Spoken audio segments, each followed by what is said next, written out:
சீமான் அவர்களோட கொள்கையை சரியா ஃபாலோ பண்ணாதாங்க வெளில போறாங்களா? இப்படி ஒரு கேள்வி வருது இல்ல. அவங்களோட புரிதல்லாம் சரியா தாங்க இருக்கு. ஆனா சீமான் அவர்களுடைய அணுகுமுறையில தான் அவங்களுக்கு புரிதலே இல்லாம இருக்கு. ஏன்னா சீமான புரிஞ்சுக்கலன்னு சொல்றீங்களா? சீமான் அவர்களை புரிஞ்சுக்கிறதுல தான் இங்க சிக்கல் இருக்கு. ஏன்னா சீமான் அவர்களை சீமானே புரிஞ்சுக்க முடியாதுன்னும் போது நீங்க எங்க இருந்து இவங்க புரிஞ்சுக்கிறது? இப்ப தெளிவா நம்ம பேச வேண்டியதே வந்துட்டு சீமான் அவர்கள் மேலதான். ஏன்னா தனிப்பட்ட வாழ்க்கையில வந்துட்டு விஜயலட்சுமியினுடைய பிரச்சனைங்கிறது வந்துட்டு இது அவருடைய தனிப்பட்ட சிக்கல். ஆனா அதை வந்துட்டு ஒரு கோர்ட்டு கேஸா வருதுன்னும் போது அதை எப்படி ஹேண்டில் பண்ணும், அதை வந்துட்டு என்னவா வந்துட்டு முடிக்கிறதுக்கான வேலைகளை பண்ணணுன்றதையே ஒரு தலைவன் பண்ணல.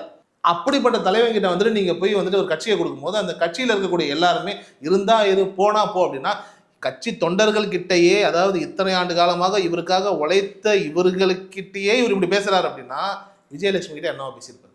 எதுவா இருந்தாலும் ஓப்பனா பேசக்கூடிய தலைவரா சீமான் இருக்காரு. அதாவது எப்படின்னா ஒரு கட்சியில பிரச்சனை அப்படின்னா அந்த மறைமுக அரசியல் கட்சிக்குள்ளே உட்கட்சி பிரச்சனை இப்படி நடக்கும் இல்லையா, அந்த மாதிரிலாம் இல்லை. ஓப்பனாவே டேரிங்கா சீமான் சொல்லிடுறாரு. இது வந்து பரவாயில்ல, இப்போ உள்ள தலைவர்கள்லாம் அந்த மாதிரி இல்லை. ஆனா சீமான் அதுக்கு ஒரு முன் வராம இருக்காரு அப்படின்னு சொல்றாங்களே. இல்லைதான், உண்மைதான். நீங்கள் சொன்னது உண்மையிலே ஒரு சிறப்பான விஷயம் தான். ரொம்ப டேரிங்காக ஓப்பனாக பேசுகிறாரு அப்படின்னு. அப்படி டேரிங்காக ஓப்பனாக பேசி தான் ஒரு பெரியாரை பற்றி இவ்வளோ பேசி வச்சிருக்காரு. ரொம்ப டேரிங்காக இருக்குது, ரொம்ப ஓப்பனிங்காக இருக்குன்னா அதுக்குன்னு வந்துட்டு அவர் பெரியாரை பற்றி சொல்கிறதெல்லாம் ஏற்றுக்க முடியுமா?